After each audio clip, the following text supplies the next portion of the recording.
It's time for the Midnight Texas After Show here on AfterBuzz TV. We are talking resting witch face. That's right, we got dark Fiji. We have the truth about patience and another death in midnight. Stick around! You're tuned in to AfterBuzz TV, the ESPN of TV talk. Now, let the buzz begin. Hello and welcome to the Midnight Texas After Show. This is Season 2, Episode 7, Resting Witch Face. I am your host, Yael Tygiel. I am joined by my lovely panel and a special guest. Let's start with our guest. We have Jamie Bernadette here.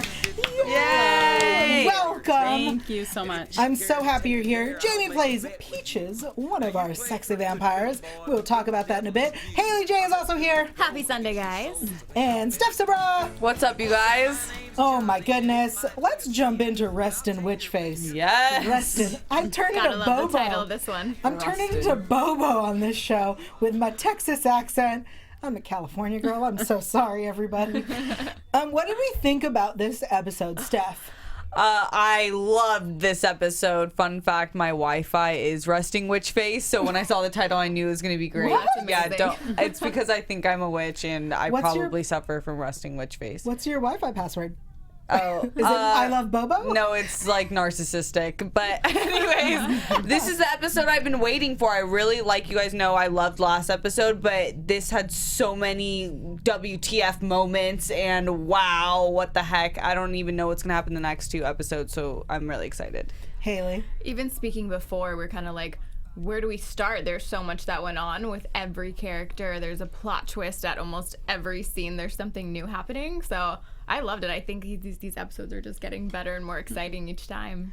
And our special guest, did you enjoy being in this episode? I did. It was amazing. And I loved the episode. I loved seeing Fiji be a naughty witch. It was just fantastic being naughty. Absolutely. She plays it well, too. She does. Definitely does. She really, we'll get there. Everyone knows I'm so excited. I want to start with Joe and Chuy and Walker.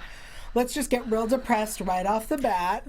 Get into our feelings right now. Yeah, guys, let's just get in touch with it. So Joe's looking for Chuy. We find the dead bodies. I'm just going to skip real quick to the part we want to talk about. We find a bunch of dead bodies. Walker's following Joe. So Joe captures Walker. Chuy attacks. Joe tries to talk him down, but then Walker gets all into it. Chuy ends up, getting stabbed.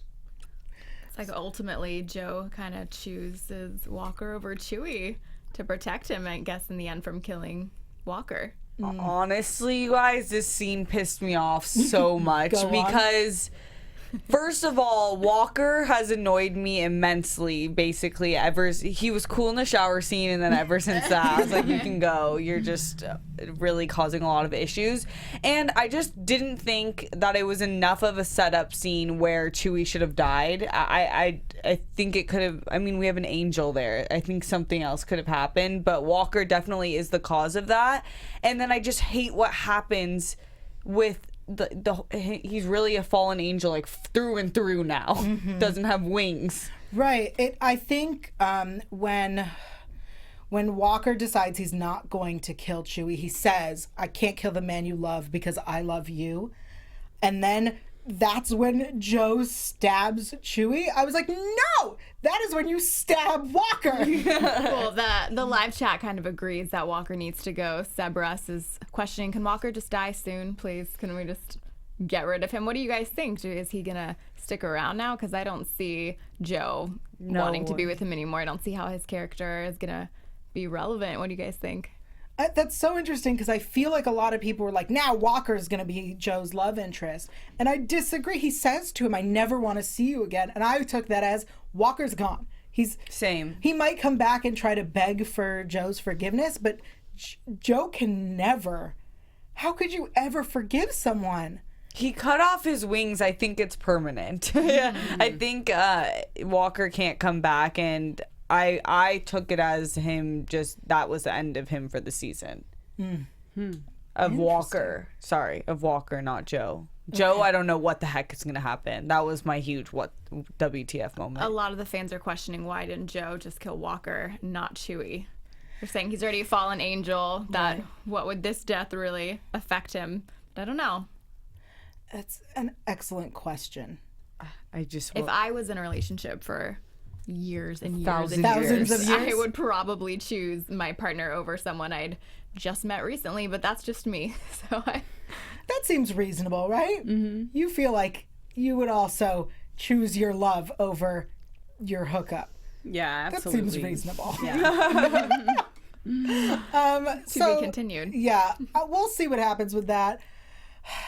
I did enjoy seeing Joe right before he cut off his wings, where he was fully winged. What's happening though? Why would he do that? I really can't get it. There's certain things that happens in movies and shows where I just can't be like, that was justified. This is one of them. I just took it as he felt so much guilt that he didn't feel he deserved the wings anymore. Right. He was like punishing himself. Right, shaming himself. But can they not grow back? Doesn't come back that way. It's not like hair. They'll come back. You think they'll come I back? think so, I yeah. hope so. See what happens. I love that idea. I was like, nah, that's the end of that. Same. But does he's still an angel. He just is a wingless angel. Still looks like one. We'll go with that. Yeah, That's what- true. I was wondering, will he still have his light powers and things? I think so, but I don't know if the wings were just for the flying purposes. Well, so from what I understand, and I'm going to really clarify that I've not seen this movie, but I hear that every time a bell rings, an angel gets their wings. Therefore, you can be an angel. Right? That's the saying, right? From It's a Wonderful Life. Oh, I'm seeing that actually this week. I've Literally, don't ask. never seen it. Same. It's a Christmas movie. You love Christmas. Yeah, but there's a lot I need to see still. All right. It's a great All right. film. I'm taking it to the I chat. heard that. That's a thing. Sure. But like, so you can be an angel without wings was my point of that. Okay. I like that positivity. Thanks. Thank you. But also, I haven't seen that movie, so I don't really know. We'll just go with it. It sounds right. Great, thanks. All right, let's move on to the main event, because that was, that thing happened. It was sad, and we're all bummed and all, but like, also everything else But happened. there's more to get to, a lot more. Okay, so we're trying to figure out what happened to Creek. What we know is at the beginning of the episode, Kai is trying to forcibly remove Manfred's powers, and Patience stops him. Knowing what we know at the end of the episode, why do you think she stopped him? Because she needs Kai. Yeah, but Kai was trying to take Manfred's powers, and she stopped him. Maybe just to still have Manfred believe she's on his side until Okay. she was ready to make the ultimate switch. And she needs Manfred to be the head of the body for the head, I think. Right. So she needed him to. She came to him after and gave him the pendant. It was Right. a setup, I think. Well, obviously her whole existence is a setup. Okay. We also have the funeral. It was beautiful, and we're going to move on from that. So, right, we have other stuff to talk about. Yeah. We gotta keep it going. But Lem was great. So Dark Fiji is grieving, she says, doesn't want Bobo. I'm very confused as to why she didn't want Bobo. I get that, like, she wanted to go out and find some ladies, and I yes, girl. But Bobo. Isn't he it was interesting? there. This whole thing started with her trying to figure out a way to be with him, and then the dark magic completely takes her over, where now she has no interest in saving the relationship whatsoever. Also interesting that she confirmed that the butterfly wasn't there. The butterfly wasn't a part of the spell. The butterfly was in her heart the entire time until now, which is what I didn't realize if it was. Because when I was watching it, I was like, oh, that means like she is the butterfly now or something. I don't know. I was trying to still think there's positivity, but I'm like, no, you really crushed your soul. Yeah. Yeah, it's interesting that she did that, and I think you're right that she was trying to save him, and now she doesn't even want him. And she comes out saying that this was always the person I wanted to be all along. It's releasing that bad girl, but then you kind of want to get past that stage and still be a good person. But right now she's not seeming like she wants to get back to good Fiji whatsoever. Well, she goes and she gets all dolled up. Hair snatched back, Oh, looked braided. amazing. Why do I kind of love this strip? Oh, I'm not going the to be blonde? surprised if give it a couple months and suddenly that's like a new hair trend that everyone's going to Yeah, just do one strip. super sexy. I used to have the Rogue hair strips back when What? X2 came out. Yeah, I definitely had the. It'll all two come blo- back around. I bet it will. Yeah. I like. Thanks. So she goes out, she has Monster Night, and that's where we meet Peaches and Onyx. I want to talk about these two lovely ladies because she says my freak flag wants to get nailed by a couple of amps. I wrote it down because I was like, I'm going to use that someday. Yeah. Was the description for your character just like hot girl playing vampire? Like, what was that title? Pretty much, Pretty yeah. much. It was like hot lesbian vampire. You're like, sign me Yeah. up. I'm Have in. you ever Sounds had great. fake teeth for any type of character before? I never had, and I always wanted to play a vampire. Yeah, so it it really looked was fun. a dream role. It looked come really true. natural. You're hissing. You didn't Yeah. seem to struggle with that too much. Can you tell us about the teeth? Was it like a full piece or was it like the two pieces that like glue on? They fit me for the piece, Oh. yeah, and so it was like partial top, yeah, so it fit exactly. Yeah, Did it was you a lot get of to fun. keep it? Yeah, I was did just not. about to ask that. I tried to keep it, and say, that'd be they so don't. perfect They for keep, Halloween. I know they keep it in a vault somewhere, all the pieces and everything. But it only I fits definitely you. tried. I know. Mold. So they're Well, I Kai. guess they'll have to have me come back then Right? and wear it. So. That's funny you said that because we were just talking about who's going to be Manfred's love interest. So maybe you could come back for that. Yeah, it'd be Plot great. twist, he wants the vampire now. Right? With a Former cross scar. vampire. Yeah, right. Yeah, that's an excellent question. So they get the cross burned into them. First of all, the blindfold moment, I was like, yes, let's do this. This sounds fun. But then she started to burn them, and I was like, well, I don't, you got to discuss that ahead of time. Safe words. Thank you. Consent. That Consent. heated up in the wrong kind of way. Need Nice. a safe word. Yeah, I was really upset safe words weren't discussed. But once their powers were removed, they didn't have the healing abilities that a vampire would have. So are they now humans with a scar burned into their face? It's interesting that you bring that up because there was a scene originally written in. I think it was just a timing thing why we didn't end up filming it, where they show both of us as humans. So yeah, some people who've watched, they thought that we were killed, but we were not. Just the powers were taken from Right. us, and yeah, so that didn't end up happening. So I don't know.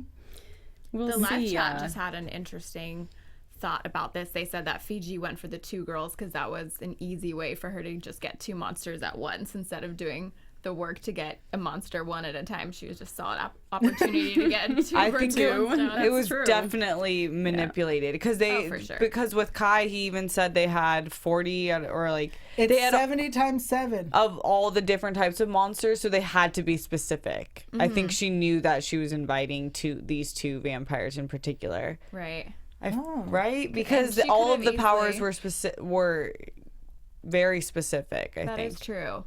And she could have easily taken up the guy at the bar's offer, but she Yeah. didn't want Well, his monster to so I think the guy at the bar was a demon, right? His eyes glowed red, which told us he Yeah. was a demon. You can't take a demon's powers, is what we learned from Chewie. the rules of this monster story. I know. Gosh, hard to keep track. It is. I want to talk a little bit about the wardrobe that these ladies wore because they like had rocker looks and then like skimpy clubbing clothing. How much time was it to get into that dress? First of all, It was so much time, actually. There was like 3 people around me to get me into that dress, like pulling the boat on both sides and tying and pulling more. And it was very intense, actually, that outfit. And then to wear Mike on that outfit that's a whole other story. where was the mic? Yeah. So let me ask you this, coming into a set that's now on season 2, they're already well adjusted and know each other. Did you feel a little bit on the outside getting to know the people on set? Actually, I didn't. Fiji, Prisa, she was so welcoming and helpful, and she went out of her way. Like, if I even looked lost wandering around, she would stop and go, "What do you need? What can I help you? Oh, I'm looking for makeup. Let me walk you there." love that. I mean, she was just so incredible. One of the most giving actresses I've ever worked with. Oh man, I had a feeling she was like this. I'm obsessed with her character, but even on Twitter I follow her now and she just seems like such a queen, like through and through. So So that's just, I love women She supporting looks women. so gosh, sweet. yeah, And you she want her to does. be Yeah. a nice person. Oh yeah, so nice. She is just like good Fiji. Yeah. She is Glinda the Good Witch. She is absolutely. But you also were there with Bobo, and I can't not talk about Mr. Dylan Bruce. How was that? How did he smell? I don't know if I smelled him, but yeah, he was really nice too, really welcoming. Everyone, cast, crew, seriously, I was like, I would love to be on this show, regularly, because it was just so welcoming. I felt so at home. It was so much fun. And the director, Nima, she let us improv and kind of have fun with it, which isn't common in television. Usually it's pretty word for word by the book. So You said, speaking of improv, you said that Fiji actually improved the one line in the improv. Is that the right? Improvised? Yeah. Improvised is the word you're looking for? Right. When you what was the line where she was like, "You're damn right" or something like yeah, that? yeah. Actually, Raleigh, who played Onyx, she said, "You witch," and then Fiji came in with "You're damn right," and that was all improv. So it was brilliant. See, I do love that because it's such a more natural feel when you're so in character that you just say what you think your character would say. Yeah. Yeah. And it comes across when they feel like they're showing the scene. Back to Dylan Bruce. Okay. No, so there's the part where Fiji lifts him up. Yeah. How much time were you standing there while they had to like rig him up and do things? We might have shot that for maybe an hour, maybe an hour. Yeah, maybe an hour and a half. They were fast, efficient. Yeah, the crew was very good. That's awesome. Yeah. That was such a sad scene for me because he loves her so much and the old Fiji loved him so much, and to see just one turn of event for love create this was like the peak of it. But I feel like one of the great things about Bobo, right, is that he doesn't give up. I feel like as much as he's trying to save her, he's not like concerned that she's unsavable. Yeah. You know what I mean? He's like, no, we're going to figure this out. I'm here. I'm going to save you. And she's like, get out of my way. And he's like, that's fine. I'm going to do this other thing and I'm going to save you. And honestly, I would be terrified if I were a human with no powers going up against dark magic, where at this point I think she would kill him if she wanted to at this point. So I'd be a little terrified trying to stop her, not being able to protect myself at all. Well, before we continue with her dark magic, I want to talk about the scene with Kai where he removes the powers. So Peaches and Onyx are blindfolded, but you both could see, I assume, through the blindfolds. I mean, I didn't play it like I could see. But you could, because, when he does the hand motion, it was like perfect. Yeah, yeah. How much time did you, practice that, or was it just the first time you guys did it perfectly? No, that took a little bit because we had to coordinate our action, what we were doing. So the director was just saying, do this now, and because we couldn't see each other. Right. So it took a little bit. That whole scene there may have taken a couple, 2-3 hours, maybe, like the whole bedroom scene. Well, that's a hard scene because not only are you filming kind of a sex scene, which is all like infamously hard to do, like as actors, because you're obviously not partaking in that, but also a screaming torture scene at the same time. It was intense. It was really intense. And then getting your powers sucked out of you. How weird is it to sit there with your mouth open while that just, like, I was watching it trying to imagine. I went, that's got to be so weird. Do you have acting classes that prep you for these types of things?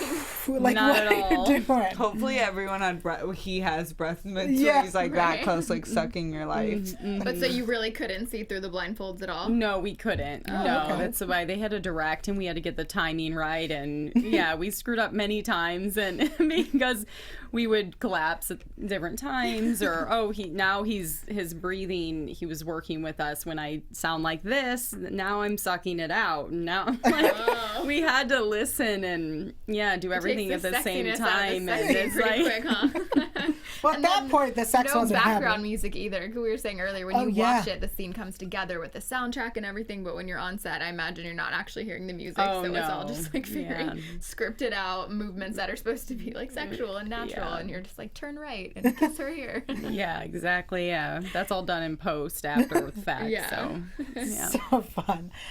So our Midnighters find Fiji's dark cabinet and they decide to set it on fire. I love that. I was think so creepy. it's so creepy. She had all their hair. And Lem's blood. Mm-hmm.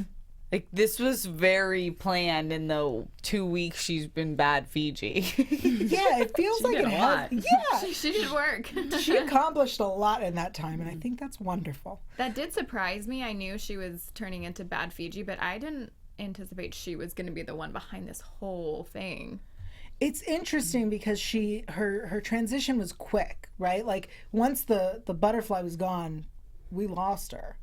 And I think that it must have been orchestrated from the beginning. I feel like Patience had that woman come to Fiji. Celeste, and said that she, like, they somehow found out she was searching the web to find good witches to help her. And I think Celeste has to be, my opinion, working with Patience as well. Or at least in the same witch coven. Interesting. Because like it's these too thoughts. quick for her to come up into this and be, like, totally invested in taking over Midnight in the world. All right. What do we have in the chat? It would just cracked me up. Your comment earlier about could Fiji not just put out the fire? They're questioning the same thing. That she's so powerful she can't stop the fire. She doesn't put it out. I was like, girl, you came out, all your stuff's on fire. If you can lift a man and throw him, and then she can blow the magic sand that stops dark magic, and she did something else. And I was like, what, girl, you can, I'm pretty sure. You can just. Isn't that the best part with the shows that involve magic? There's certain things that you would think it would be so easy to just use your powers to stop. But it's like, of course, you gotta have some type of plan. She was just so mad. She was overcome with anger that she didn't think about Unless it. the second it caught fire, it was Slipped her too mind. late, maybe. I disagree. She could have salvaged something. Yeah, it looked like I could see the stuff in there, you know, for sure. It was still Could have alive. saved it if you tried. But we did talk about how much we loved that Bobo texted her that photo. Right. Oh, yeah. Bobo was being perfectly petty. You up? Come outside. And he was just standing at the window like, hey, I with did this. black salt. So good. So Fiji gets captured. We find out that she didn't kill, but she did cover up Creek's death. And that since she turned dark, Theophilus, I'm just gonna go with Theo, has been calling to her. Super creepy. Which takes us to Patience. All right, hear me out. I have this theory about the whole pure intentions thing. Because what I'm noticing is the way that Patience responds is not necessarily in lies. I mean, yes, she does explain things and tell. We did find out that she told Manfred one story about the head, and she told Kai another story about the head. So hear me out. Maybe I'm wrong. But when she says to Manfred that she never believed that Kai would forcibly remove powers, I think she believes that. So she also didn't know that he could give the powers back. I think that she also believed that. And then when Kai's like, you're screwing Manfred, she says, I told you that voicemail wasn't me. She doesn't acknowledge the affair. She's a gaslighter. But she's like, yes, but I feel like she's very maybe particular with her words. And so she kind of made it so that her intentions are pure. Does that make sense? Yeah. Totally. And I feel like they did a really good job clarifying a lot of Patience's position and Kai's position, like why they came to Midnight Texas, which is what we were wondering. And it all made sense, which is anytime in a sci-fi type of show, you hope that the loose ends are tied and everything makes sense, and it did make sense, which I really appreciate. And it was even better than I thought with this twin and this whole history of them being very powerful and people wanting to stop them. So I get where she's coming from, but Kai is an idiot. I did feel a lot more sympathy for Kai really quickly. It almost surprised me as soon as him and Manfred kind of cleared the air, found out that they were being told different stories, and Patience was obviously lying to both of them. I found myself being on Team Kai really quickly. Yeah. I felt bad for him all of a sudden. I also really loved that the idea that Theophilus was introduced to us as the father of dark magic and that it's relevant to what's happening. Yes. Right. I love that they tied it The together. writers did well on this, pulling it all together. But it There's is, a lot of loose ends. and it's so confusing, right? Like, this has been so confusing. Let me This is one try of to those figure shows this out. where if you are distracted, you look away for a couple of minutes, you will be confused. You need to watch it, and because you'll miss the details. I watched this episode 3 times now. Let me read still you some of find my things. notes. All right, so here's what's written on the head. An army of 70 by 7 beasts to free thee. 490, everyone. I don't know why we're going with 70 by 7. 490. That's what 70 times 7 is. Yeah. It's 490. I get that, but I'm curious of the verbiage. But I assume it's 70 times 7 types of monsters. yeah, That's the only way that would make sense. yeah. I think the writers just have a lot of fun with naming every character and Yeah. spell in the show in general. What? So it's the curse of the 70 by 7. 490, everybody. I used a calculator. All right. So we get the eyeball of Kiva Goldwater. She comes out as a ghost and tells us everything that we need to know. That Theophilus, the father of dark magic, is a twin, and that he and his twin, who we assume is male, have this connection, and the connection makes them strong, and if they reunite, darkness will fall. But we don't know who the twin is. Turns out, we all think it's Kai, but it's Patience. That got me. I was not expecting that. I thought she might have been in on it all the entire time, but the extent of her plotting and planning, I should have known it was a woman because Because it was so clever. it was so clever. She fooled everyone. She used not only her brains, but her body by what usually is used against women. She used it against everyone and is kicking everyone's butt. I like that, though. That is a good point. Yeah. Of how she took what might be seen as a weakness and made it her power. And what was the theory with the perfect lipstick? That's how you know? Yes. Okay. I have been saying all season that her lipstick looks impeccable. And that's how we should have known. Only a witch. Only a witch. It was so, or I mean, an actress with a Especially makeup with the team. red lipstick. You just can't get that on straight. There's always jaggedies, but hers is Always. patience. Oh, perfect. I mean, but also like it never bleeds. It doesn't fade. It doesn't smudge. It's never on her teeth. Like it's perfect. Like when it's too perfect, something's up. Something's up. wrong. Oh man, she should teach me her ways. Her lipstick looks so good. I can't believe she killed Creek though. I can. But Why? Why not? Why wouldn't she? yeah. That's the thing, is that we never, again with her specific words, she feared Kai. She was scared of him, and she wanted to protect Manfred. And I feel like the way that she said it, there's something there. I feel like there's something about the way that she says things. I could Do be we think making it up. any part of her ever loved Kai or cared for Manfred, or do you think it was all very strategic to get what she wanted?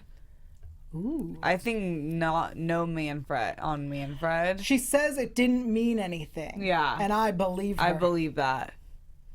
I believe Manfred was just side piece. But I wonder how... Side piece for sure. I wonder, so when Manfred points out to Kai that she said that he draws his power from the head, and he says, I don't know why she would tell you that, then why does he have this ability? That's my question. Did she give him a spell that he can suck the magic out of, or the powers out of people? That's a good point. Why not her? Right. Why does she need him to do it?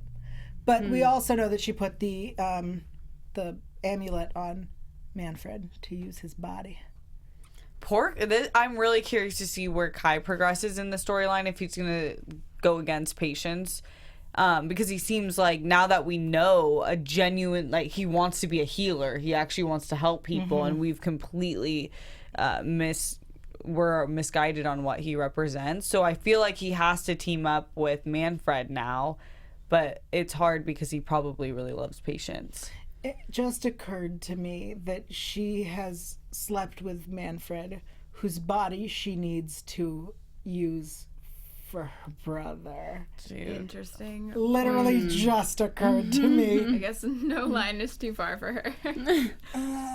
Okay.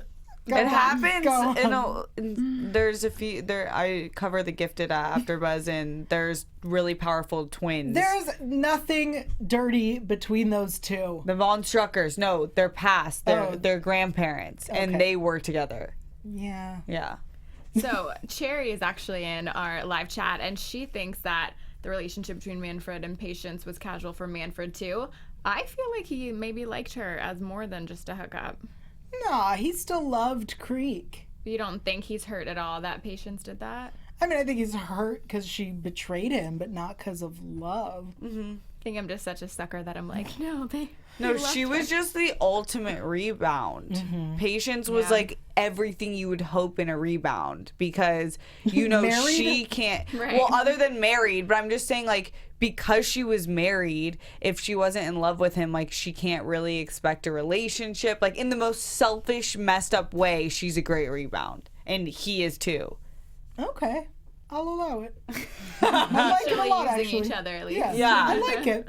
All right, before we get into predictions, we have Jamie here, and I want to talk to you about you and what you're up to, because you have a film coming out, The Sixth Friend, coming out January 15th in Cinemark theaters. You produced, co-wrote, and starred in this project. Tell us about it. Well, it's a story about 6 friends who get into a lot of trouble on the night of their college graduation, and a man ends up dead. And then 5 years later, they get together again, and it seems like he comes back, kind of like I Know What You Did Last Summer. Ooh, love it. Yeah, but it keeps you guessing. You're not sure if he's a ghost, a real person, who he is, or if they're hallucinating what's going on. So it keeps audiences guessing for sure. I love that. I'm not even really typically a scary movie type person, but that sounds like a really cool plot. Are you always drawn to more deeper, darker type storylines, kind of Midnight Texas style things? Yeah, for sure. I definitely have delved into my dark side probably since I was a child. I was always obsessed with horror and stuff like that. So, yeah. How long have you been working on this project? For about a few years. I mean, we had some offers on it, but it didn't feel right to me. So finally we sold it and agreed on a company that's going to do awesome with it. I know it. So exciting. Yeah. What a way to start your new year in January with releasing this project. That's so exciting. Thank you so much. Is it a horror movie? Is our producer Anthony does horror movie films, a show here. He loves it, so I'm sure he'll want to see that too, right, Anthony? What's your role in it?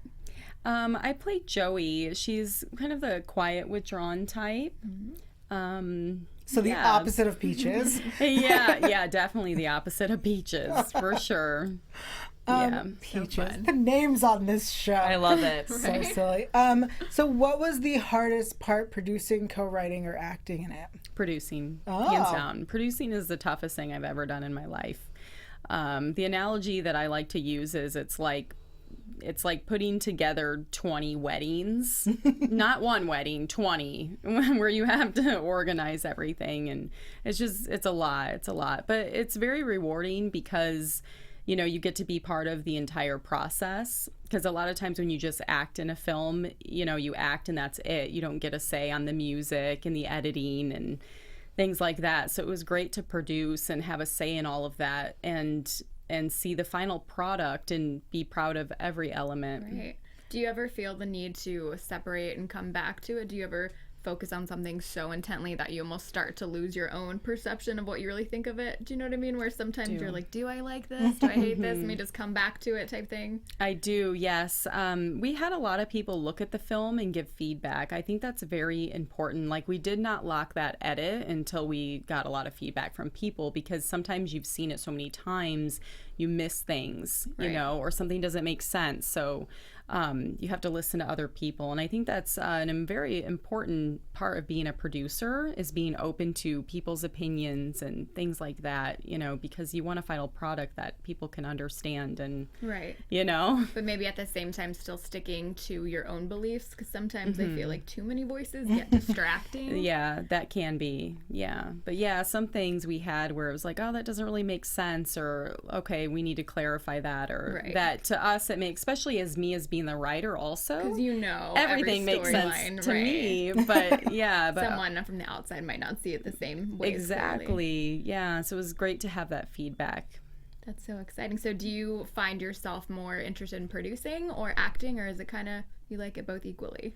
I'm more interested in acting. I mean, producing, I produced 2 features actually now, and it's very time consuming, and I act a lot. I keep pretty busy, so for me to produce, I know that would take a lot of my time. I may in the future again, we'll see, but I know it's a huge time commitment. Well, it's such an accomplishment too. We're excited about it. Oh, thank you. We can't wait. The Sixth Friend is coming out January 15th at Cinemark Theaters. Thank you. Oh, thank you. Let's head into predictions. There's a sound cue. There it is. I didn't want you to think I was just a weirdo who pauses. So we have 2 more episodes left in the season. Our after show will be back in January to cover those 2 episodes because we're going to close for December. That's going to be such an episode with all the things that happen in one episode to get every detail into 2 separate episodes into one after show, but It's going to be crazy. We'll do It'll be it. good and juicy because everyone will have the holidays and New Year's to focus on their family and think about your thoughts on the last 2 episodes, and then we'll talk to you about it in Right. January. So in the next episode, what we see is as friends become enemies, this town is about to explode. And it looks like Patience and Fiji and their witches are going against our Midnighters. Manfred says, we'll make our last stand here. That's what's in the trailer. Any thoughts on what's happening? I'm going to start with Steph. I have been very wrong all season. I think that it's going to get really juicy, and at the end we'll have to perform some sort of exorcism on Fiji to get her back. But in terms of the witches, I think it's going to be a big fight, which I'm excited for because there hasn't been like a battleground scene this season yet. Okay. I think the focus is just going to be trying to stop Patience. How do we get Fiji back to being the good witch? Interesting. Which might not be easy. Jamie, any predictions? Yeah, I agree with that actually. I think Fiji is definitely liked as the good witch, you know, by general audiences. Right. And I think writers and producers pay attention to that. So Okay. I think that, next episode she will still be the bad witch. And then by the end of the season, I think somehow they're going to make her come back. That's so interesting you all think that, because I disagree. You don't think so? So I think that the next 2 episodes is going to be focused on stopping Patience and keeping Theophilus, stupid name, from coming back. I assume they're going to fail. He's going to come back. They're going to have to battle him and get rid of him. I think they're going to deal with Dark Fiji at the beginning of season 3. I think she's staying dark through the hiatus. Wow. Yeah, fighting words. I'm not gonna lie though, she's such a good actress that it is still enjoyable to watch her bad, and like I hate that I like her bad Oh, no, too. I agree. Bad can be fun. Yeah, I think she likes it too. Yeah, I've been seeing what she's posting and stuff. I know she yeah. really liked that episode. I think she said it was her favorite. This Oh, one. yeah, she was so, definitely the center of this episode, yeah, too. Yeah, and she is so good bad. I mean, girl on girl action. You can't. What's not to love? This has been so fun. Jamie, where can everyone keep up with you on the social medias? I'm very active on Instagram. It's spelled just like my name at Jamie Bernadette. I'm also on Facebook, Jamie Bernadette, and you can find me on Twitter as well. All right. And of course, The Sixth Friend, January 15th in Cinemark Theaters. Thank you so much for being here. Oh, thanks for having me. It Thanks was for fun. being here. Thank you so much. Haley, where can people keep up with you? Twitter and Instagram, HeyJ_HAYJ_. Steph. Instagram and Twitter at Steph Sabraw. I'm everywhere at Yael Tygiel. That's YAELTYGIEL. There's been a beep. Also, fun fact, on Christmas itself, I have nothing to do. So please tweet at me. I'm going to be so lonely. Just your average Jewish beauty. Thank you all so much for joining us. We'll see you in 2019. Our founder, Kevin Undergaro, Phil Svitek, and me, Maria Menounos, would like to thank you for tuning in to AfterBuzz TV.